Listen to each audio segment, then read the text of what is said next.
Hello, my kings and queens. Today we're going to be making beef curry. And don't forget to press like and subscribe for more of my wonderful famous dishes. To start off with, we're going to have our beef for stew so that they will be cut in cubes. We have our bell pepper, onion, celery, as well as carrots. I have my lime to marinate my meat, as well as potatoes. And then I have my wonderful seasonings. All the seasonings are not required, so we'll go into that.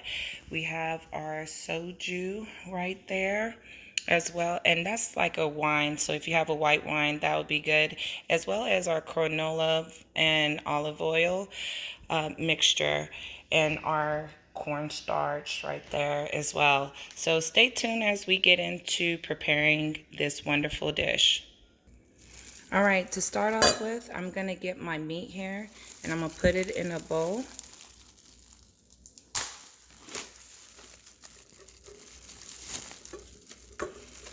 Once you get your meat in the bowl, what I like to do is rinse my meat. So just stay tuned as I unpackage my meat and I rinse out my meat as well. So stay tuned. All right, once you have your meat clean and rinsed, what I like to do is start the marinating process. And what I like to put in there is some soju. All right. I'm gonna put probably like 4 tablespoons. I don't need it real wet. You'll notice it will actually absorb into the meat. As well as I'm gonna put just 1 tablespoon of vegetable canola oil, or whatever oil you have. You don't have to actually have vegetable oil. I don't want you guys thinking it's a must, but when you do start browning your meat, like it's just like making stew. When you brown your meat, you do need a little bit of oil during that time of cooking, so it's not imperative to put it while it's marinating. I'm gonna get one of the limes here and I'm gonna go ahead and put lime juice into my meat. Makes it real tender, I noticed. And if you don't have one of those, squeeze, how you could squeeze the juice and stuff, I just take a simple spoon and just rub it around and squeeze it at the same time to get all the juices, and then boom, look at that. You ain't gotta buy no fancy tool to cook. If you don't got it, shoot, do what it do, make it happen with what you got at home. I was always taught that in my kitchen, so just saying, don't be out there spending a lot of money on stuff you don't need. I'm gonna go ahead and get another lime. The reason being is I'm cooking about 3 pounds of this beef, and so if you're doing like a pound or so, you could just use 1. It's not really necessary to have all that. And this step right here that I'm doing is not really essential. But I noticed that it makes my beef a little bit more tender. So I always say just do it like 30 minutes to an hour in advance, because I like my seasoning to stick to my meat.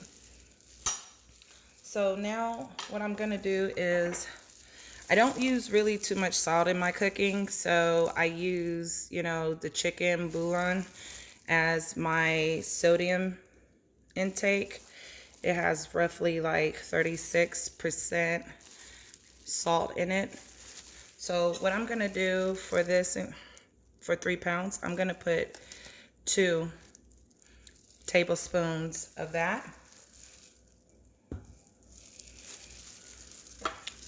Take about 1 good tablespoon of black pepper. Now, if you watch me cooking, I love me some Goya. So I'm gonna put about 2 tablespoons of that. And you guys, I really don't measure, but I'm just trying to help y'all out. Just remember, if you're doing a pound and a half or so, just cut my ingredients in half, okay? This is paprika, ground paprika. So paprika, one thing I could tell you guys is it's not really spicy. It's not gonna be spicy because it's actually red bell pepper. Did you guys know that? I just learned that. So, but I always love the color. That's why I've always cooked with it.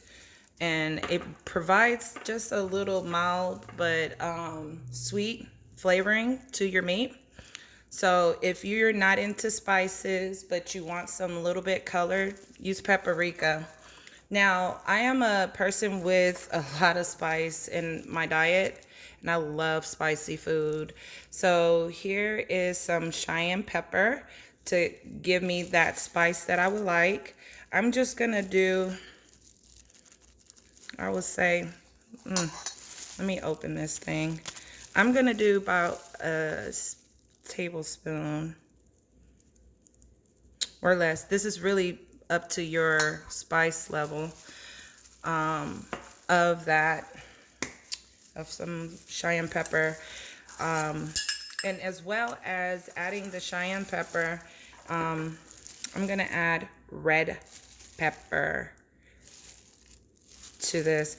And I'm just gonna sprinkle it about a couple of times. I'm not really measuring that, just eyeballing it. And then I'm gonna add some thyme. Now this is for the people that love herbs in their food.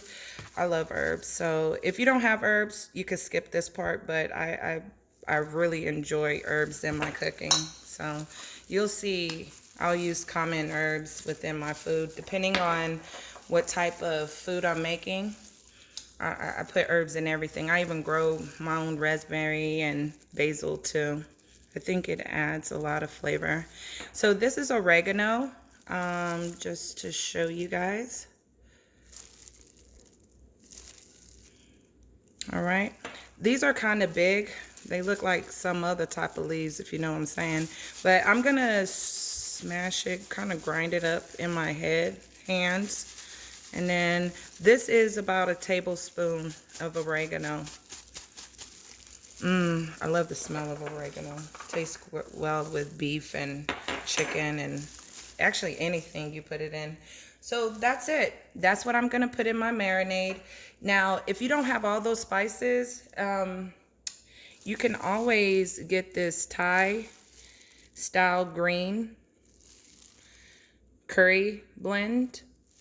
This is actually some good spices here, you guys. It already has some of the stuff that I'm putting in there. So one thing is, one thing I like about this, it has turmeric. Since I'm out of turmeric, I'm gonna actually add this. I thought that was gonna be it. Turmeric actually is like a root. It's not as flavorful, but it does provide a lot of vibrant yellow color within your cooking. So what I'm gonna do is I'm gonna add probably, say, 1 tablespoon of that. The reason being is once I start actually browning my meat, we're gonna use this golden curry. This is a medium hot flavor, but they have different type of level of heat. So just find the one that accommodates you. But this here is what I usually use in my curry. Now, if it's to where you don't have this substance, one thing that I don't have that you can add is about 2 tablespoons of curry powder. I would add 1 tablespoon of the turmeric, and as well as maybe not even a half a spoon of cinnamon. And, you know, you could put your red flakes and everything else that I provided and put a little bit of parsley, and you pretty much made the seasoning itself. As well as you will need to make sure you put cornstarch into it. So what I'm gonna go ahead and do now is I'm gonna go ahead and mix my meat up because I want this to stick on my meat. Just mix it all in. And I'm gonna let this sit while I'm preparing the veggies. So yeah. And I'm not gonna put the cornstarch yet. I'm gonna let this actually sit, let the seasoning get into it, and then I'm gonna put some of the cornstarch in there. And the reason why you put cornstarch, and if you don't have cornstarch, you could put flour, is so it could thicken up your sauce. Now, if you're using that package that I just showed you, that golden curry package, it already has starch and the flour mixed in with curry and other seasoning. So you don't have to necessarily put it on your meat. But if it's to where you're making your homemade curry spice yourself, you would need to have, you know, cornstarch or flour for sure. So look at my meat. Look at all that seasoning. What we're gonna do is set it aside while we prepare our veggies. Stay tuned. Okay, now I've already rinsed out my veggies, cleaned them, shaved them, whatever. I'm gonna go ahead and start cutting them. So these are the leftover potatoes I had, so I'm gonna use this. Most times I don't even use potatoes, but it's traditional in stews to have potatoes, so I'm doing it today. And plus, I don't want this to go to waste. So this is a pretty variety of different, you know, white and red potatoes. So this is actually a big piece. What I'm going to do is just cut it in half. Don't need to make it real small. And I'll just continue to do that. So again, just cut it in half. That's it. Cut it in half. And that's what I'm going to do with the potatoes. Now, if you have anything that's as small as this, you don't really have to cut it because it's almost the same size as that. So just cut your potatoes and make sure you put it in some ice cold water. And if you have lemon juice available, squeeze just not even a tablespoon of it so your potatoes don't turn color. So once you cut it, rinse it out, get the starch out, and then put a little bit of cold water along with just a tablespoon of lemon juice. If you don't have it, again, don't worry about it. All right, so cut your potatoes and see you soon. One more thing I want to add, if you don't have these type of potatoes, you got rustic, what you can do, and what I did was I cleaned the outside of my potatoes. I cleaned the skins well. If you have a russet potato, you know, you could clean the skin real good and dice them into not even I would say about a inch or so, or a quarter inch each, and you could dice it that way. Or if you don't like skin, you could peel it then dice them. But you're definitely welcome to use any type of potatoes. Use what you have. I'm always into substituting, so stay tuned as we move on to the next veggie. All right, next I'm working with my celery. As you can see, they are clean. What I like to do though is I like to kind of snip it on the end, and I like to take the strings out. Have you ever had celery where it's too stringy? So what I do is I grab it and then look at that. That's the part of the celery I do not like. And that's how I get my celery to actually be extra crispy. So once you do that, you'll see what I'm talking about. You'll start enjoying celery once you do that. Now, like I do in other videos, I like to cut my veggies kind of in a diagonal when it comes to like celery or carrots. So that's what I'm going to do here. I'm going to grab it and just put my knife in a diagonal and just go down.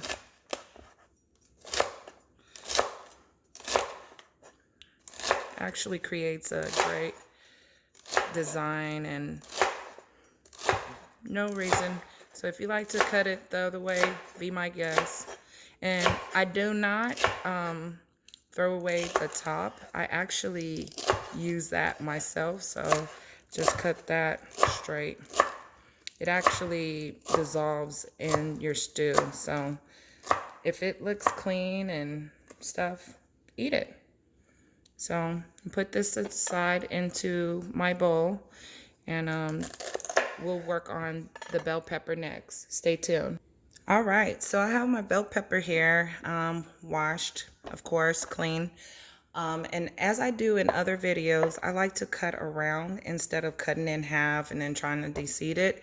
Why even do that? Just cut around, and it actually naturally de-seeds it.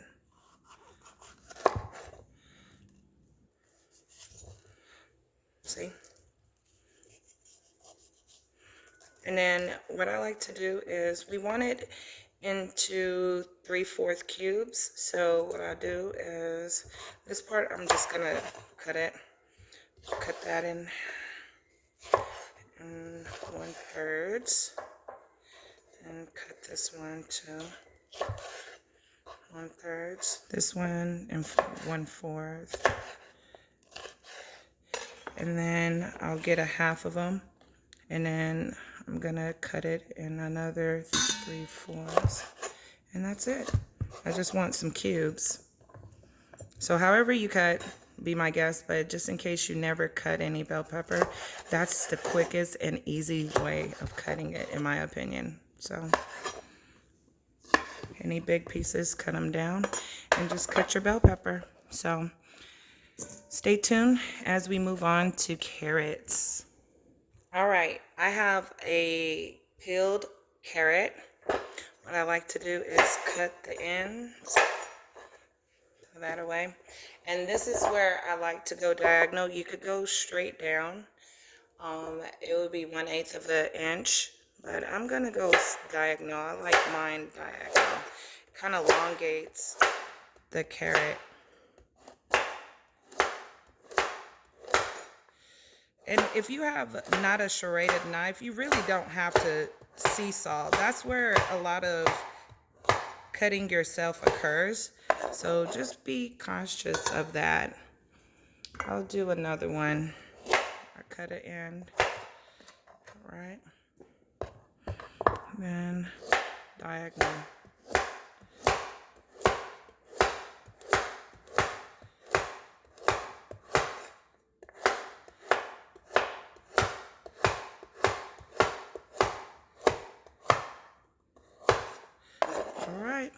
So as I finish up my carrots, I'm gonna get my onions ready. So stay tuned.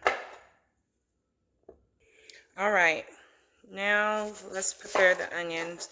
Onions, I just want it to where it's a big cube-like shape. I like to cut my ends, get the outer layer of my onion, and just peel it.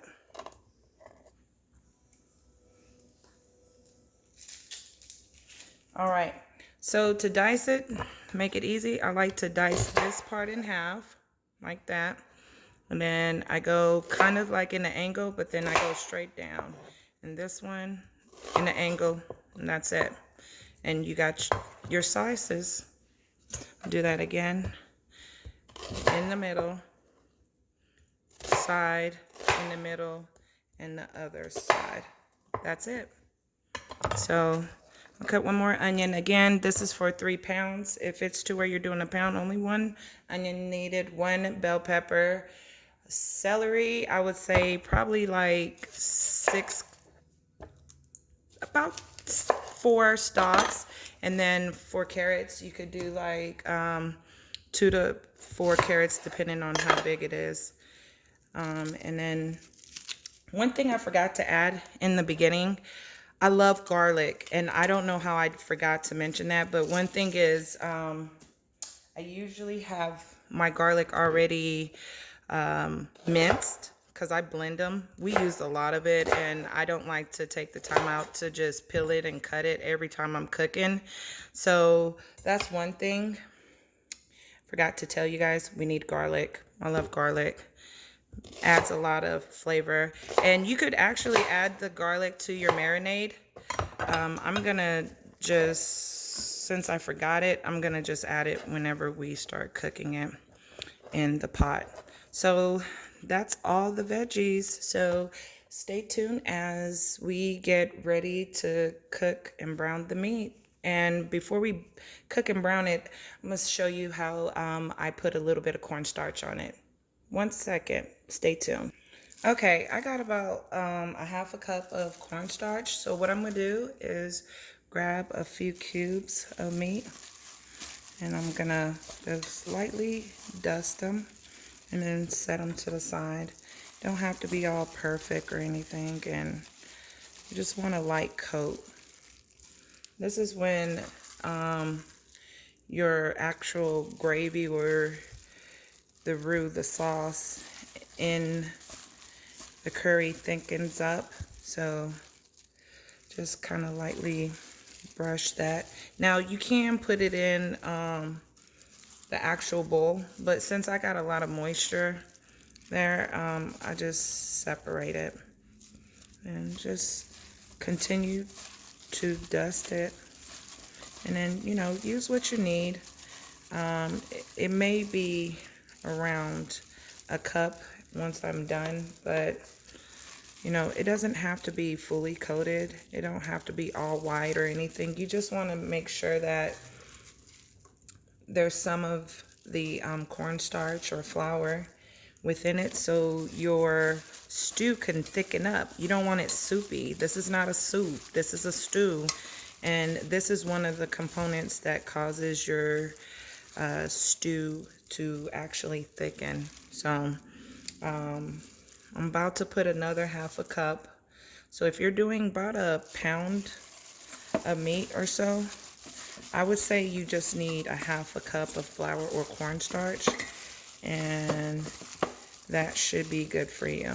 So stay tuned as we start cooking and searing and browning the meat, okay? Stay tuned. All right, once you're done, it should look somewhat like this. And so get your pan ready. Make it if you have like a stir fry deep type pan, that would be ideal.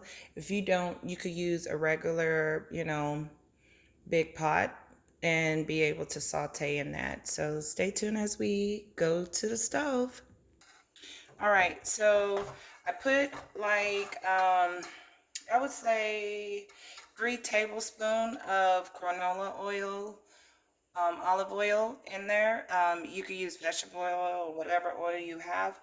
The important part is what you want to do is brown your meat. This is where the actual gravy or the stew comes into play. So be careful because it will start popping. I'm gonna just dump it all in there. I'm not gonna advise you to do that if you're not used to cooking with hot grease. Then maybe you should do it one at a time. But again, I'm not recommending for you to just dump it because I definitely don't want to be responsible for the oil popping on you. So as it's frying, just remember to have it like medium-high heat. What you want to do is move it around and brown the stew meat. You don't need it fully cooked. What you want to do is just brown it and just get the outside to where it's coated with the grease and it's a little brown. So as I work it, just know that you want it brown. It sounds exactly what I'm saying. You want it that brown texture or color, because as soon as I add my liquid, it's gonna thicken. So this is an important part whenever you're making stew in general. But for this curry, in order for us to have a good thick curry juice, we need to do this part here. So stay tuned as we cook the meat and then we start adding the vegetable and we create the sauce. All right, now that we have it brown, this is where we're gonna start adding like the liquids so the sauce could start forming. So again, y'all know me. I like my stuff drunk. Look it up. If you don't have this, you could use white wine. If you don't like liquor, you could use chicken stock or water. Most curries have coconut milk, but this is a actual recipe that doesn't require it. So it's whatever floats your boat. You could use coconut milk, you could use chicken broth, water, liquor. I'm gonna have a combination of liquor and water, so I'm gonna go ahead and put, it's about a cup of that. The reason why you want to add your liquor now is so you could cook off the liquor part of it, and that will help out. And then I'm going to also, as it's cooking, put about a good liter of water. Now, if you're doing, again, a half a pound, you would actually, a half a pound of meat, you would just put a half of liter of water plus another half of liter of another liquid. So it's basically 1 liter. So I just added 1.5 liters for my 3. So just stay tuned as we stir it and the sauce thickens up. Okay, as the sauce is starting to thick up, you've already mixed your liquids to where you're getting the flour or the cornstarch from the bottom of the pot. What I like to do is I'll add 2 tablespoons. Again, if you're doing the half the meat, just use 1 tablespoon. And then while it's starting to formulate and start bubbling, I go ahead and I add my potatoes so they could start cooking as well as the meat is starting to cook. And then I'm gonna let this cook for a good 10 minutes before I add additional seasoning, and that's that golden curry mix. I'm just gonna let some of the liquid tenderize the meat and the potatoes, and then we'll start, seeing a more of a thicker consistency once I add that component in there. So stay tuned as we continue to make beef curry. Thank you. All right, it's been about 10 minutes. So make sure you're mixing it and nothing is sticking to the bottom. As you can see, it's bubbling, it's hot. Do not burn yourself at this moment. You see it's already thickened, but it's not quite the consistency, but you can see it's thickened from the cornstarch. And so what I'm gonna do now is I'm gonna add the flavoring. So I'm gonna turn this down to medium high heat, excuse me. And I'm gonna continue to stir it a little bit. At this moment, I'm gonna add the curry seasoning once it starts boiling. Now, let's say you don't have this golden curry and it's not the consistency you want. What you could do is get half a cup of cold water, put probably like 2 to 3 teaspoons of cornstarch or flour to your mixture to thicken it up. Just remember, flour and cornstarch used as a thickening agent. But the reason why I'm not adding it here is because these curry cubes actually have like cornstarch and flour. So what I do is break it up like it's a Hershey bar and put it into the stew. And this is where the color is going to happen. Another thing is, if you do not have that curry mixture and you need to add some seasoning, this is a great time to add your Thai style green curry, or you could just add your curry seasoning and your turmeric in order to turn the golden yellow color that most curry stews has. So what I'm gonna do once I add that seasoning, I'm gonna start mixing it so I can make sure those cubes start to dissolve. Now, another way of doing it is you could actually get a bowl, put the curry sauce into, or cubes into a bowl, and then putting water in that, and then making it dissolve there. But I like to put it while I'm cooking, so just remember that. Just remember to keep stirring because you don't want nothing to stick onto the bottom. And now what I'm going to add while this is cooking is my carrots. One point I would like to make is we usually eat it with rice. It's a good time to go ahead and, you know, cook your rice at this point to ensure, you know, it's fresh. But that's what we like to add with our curry, rice. And just make sure you have some on deck, and then, you know, or you could just have it by itself, but definitely I would say it's a good time to remember to cook your rice. All right, so once you get your carrots in there, I'm not going to add the other vegetables because I do not want them too soggy or dissolved. So what I would like to do is mix it.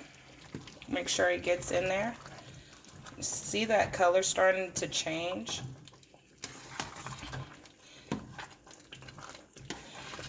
So I'm gonna let this cook for another, I will say 8 minutes, and then, or 5 minutes, and then we're gonna start adding the remaining vegetables. So stay tuned. Okay, it's been going for several minutes now. Look at how thick the sauce is now. I told you. I done told you. So now it's time for me to add the vegetables. And I check your potatoes. You want it fork tender at this point because the other vegetables like the onion, bell pepper, and celery, it's not going to take that long to cook. And so here is when the additional flavors are added. Oh my gosh. My mouth is already watering. Y'all don't even know. And you don't want it too soggy because you want to have some texture in your vegetables. And break up your onions. And this basically look like stew. So that's how I make my curry. So continue to watch. I'm going to mix this in. If it ever gets too thick, just a rule of thumb, don't panic. Just add a little bit of water. But this consistency right here is what I want. So I'm going to let this cook down. Make sure I cook it for another like 5 minutes. And before I do that, I would suggest to taste the seasoning. That's good right there. If you like more salt, add salt. If you like more spice, add your spice. Me, I'm good. I don't need to add nothing else. Now, this is a good time to add Goya. It doesn't have that much sodium. It's 3% if you don't have as much vegetables. What I do like to add, doesn't add a lot of flavor, but what it does add is parsley. It makes it look fancy, y'all. So you got a group of people come in, you want to make it look like you done did some work. Always add some parsley. It always makes stuff look so fancy. And I'm going to add not even, let me go and leave this off. I'm going to add about 2 tablespoons of parsley. And I'm gonna mix that in. And I'm gonna allow this to continue to simmer. So remember, don't have it on high heat. Let it simmer. And look how that looks. Doesn't it look so good? So what we want now is just to cook a little bit of that bell pepper and onions and celery. At this point, your potatoes should be already cooked. So stay tuned as we finish this curry. All right, now it's been cooking for another 5 or so minutes. This is a great time for you to, again, check your meat, see if it's tender as you would like. If not, cook it on a lower heat for let it simmer for another 5 to 10 more minutes. We've checked it and we actually think it's very tender at this point. So what I'm gonna do is actually plate it. So, you know, let it sit for like another 10 minutes or so, and then dinner should be served. Stay tuned. All right, so I have some rice on the bottom. I put the stew on top. Look at the steam on that. Look at that. Look at those flavors. And to make it even more fancy, go ahead and dash a little bit of parsley. Look at that. Good, juicy, thick, just like your women. All right, thank you for staying tuned with me, making some beef curry stew today. Don't forget to press like and subscribe so you get more delicious recipes. Have a happy Easter.